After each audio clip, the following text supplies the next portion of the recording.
One of the main things that we wanted to do with Orison is create a place that's visually distinct from anything else we've done before. As someone in the universe, it's kind of a destination. It has this like unique open space and feeling, which separates it out from a lot of the other landing zones. It's becoming quickly one of the best places we've ever made.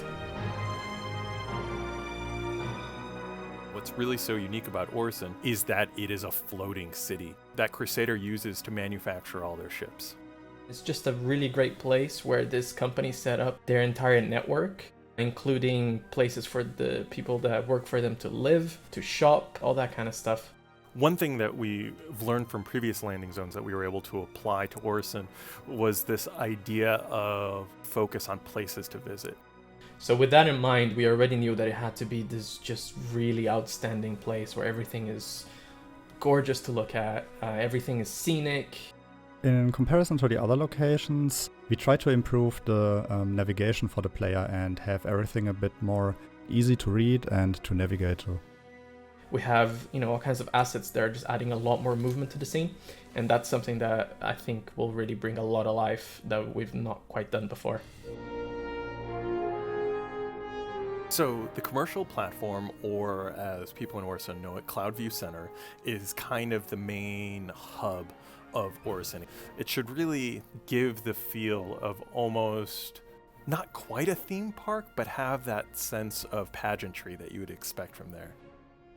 When the player arrives at the commercial platform, right in front of you after leaving the train station, you have a nice rest and relax area with some fancy little trees.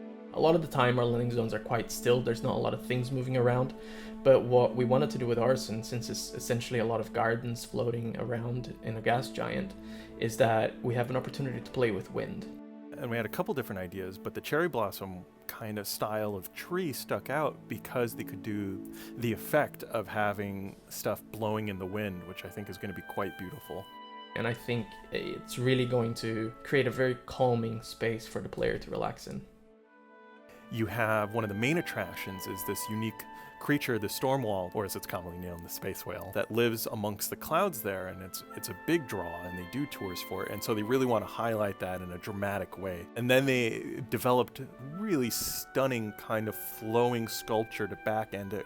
And this wind sculpture kind of feels like the whale is splashing a big wave behind it, which again ties into the sense of wind and movement that's across the platform.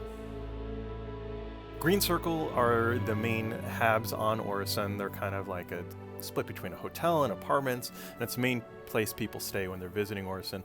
And it's got a really gorgeous lobby that you can come into with a new feel. And one of my favorite features is this hot tub sauna area that overlooks the vista from CloudView Center, and it's stunning and a really great addition. So I thank the art team for adding that. The habs are a lot like what we've done before. The difference here being that we're kind of bringing in a lot of the look and feel of Orison into the habs, and it's going to have a little bit more of organic materials like wood, a few more plants, and it's just kind of going to feel a little bit more homely rather than cold and high-tech. Stratus at CloudView Center is the main shopping building. And I think in general, it's going to be very different from a lot of other shopping areas we've done because it has a lot of sort of, character and feel. And one of the main features is Voyager Bar on the roof. Voyager Bar is going to have some really, really incredible views towards the rest of Orison. I can imagine going up there, having a drink at sunset, and just enjoying my day there. As we lead towards final art in the commercial platform, there's a lot of little things we need to sort of figure out, mostly to do with tidying up a lot of the geometry and, making sure that the place is playable to the best extent. We're building Orison with room to grow, so of course later on in future releases we're going to be adding Orison General and the main Crusader showroom. The showroom will show off all the ships that Crusader makes, and Orison General will start featuring our new kind of life and death cycle, healing mechanics, and all that kind of stuff when that comes online.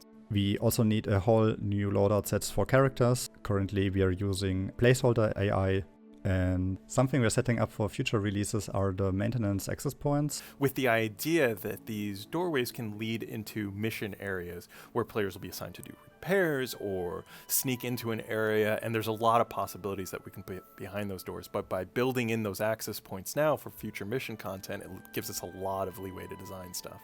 I think once we're done, it's really going to create one of the best spaces in Star Citizen.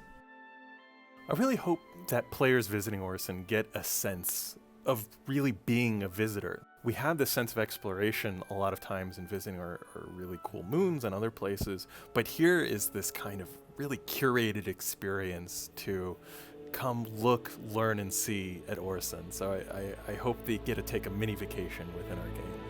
This early look at the progress of Orison's commercial platform is just the first we'll be making over the next several months, as Stanton's fourth and most ambitious landing zone to date continues its journey from tropospheric dream to persistent universe reality. But up next, from teams leaving their marks on the universe to the universe leaving its marks on our ships, systemic vehicle visual degradation has been in the sights of our developers for a while now, and the first major steps in delivering a world of wear, dirt, and car washes is currently underway.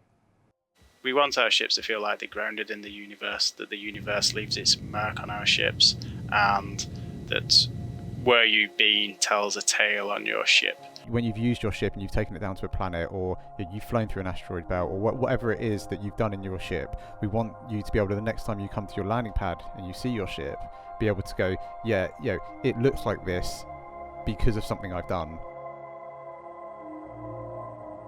So right now we're working on our first version of visual degradation for the vehicles. There's lots of things that we want to explore with this feature, and right now we're kind of looking into what wear really means across the board. A lot of our assets in game already do wear and do get dirty. We want the ships to look like they've aged. To get to that end frame, we need to break that down into different elements, like dirt, which is the build-up. There's kind of two concepts of dirt that we're throwing around. There's the environmental build-up, which we already have in terms of our characters and the snow biomes, and you go and fly into a muddy swamp, you'd expect there to be mud on your landing gear. But there's also the kind of concept of dirt, which I think you already see in a lot of our wear maps, is the build-up of grime, and it's an additive process. It's layers that are being built on top of whatever the ship came like out of the factory. And of course, with ships getting dirty, there's also going to be the concept of cleaning your ships. For the initial release, we're simply looking at when you go to a repair terminal, your ship gets cleaned.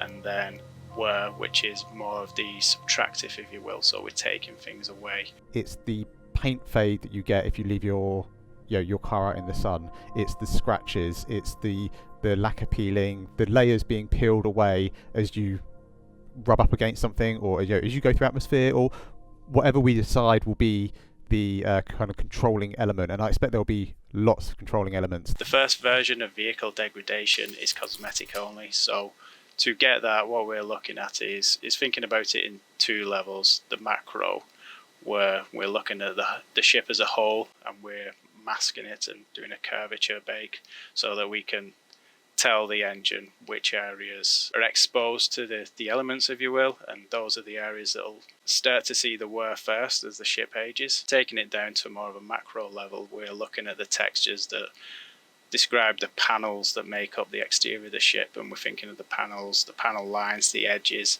They're the bits that are going to be slightly more prominent, and in these areas that's where the wear will come in. There's other things that we need to consider as well when we're looking at the wear. We need to establish really exactly what wear means versus dirt, versus damage, versus aging. They're separate systems and separate features that we want to be able to support. So when they come together, we get this really kind of beautiful, consistent, visually appealing end product.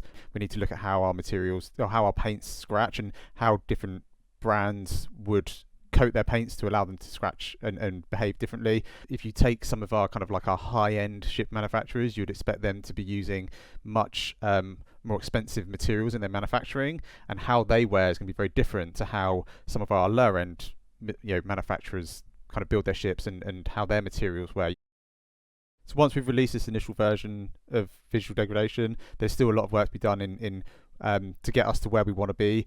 Going forward, we're taking this and we're doing it on a limited number of ships to start with, because we want to dial in what these values are and how they behave and just verify everything's working as we should, and then we get the pipeline established. There's still a lot of work to do, especially on the dirt side of things, but it allows us to kind of test the waters, see what people think of the way we're going.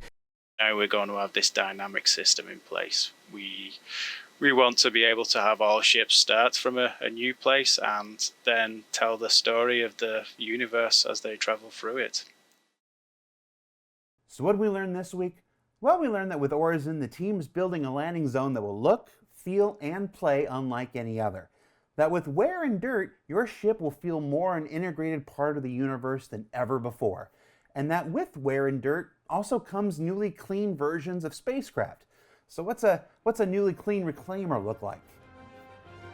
We're all gonna find out together. For Inside Star Citizen, I'm Jared Huckabee. We'll see you all next week.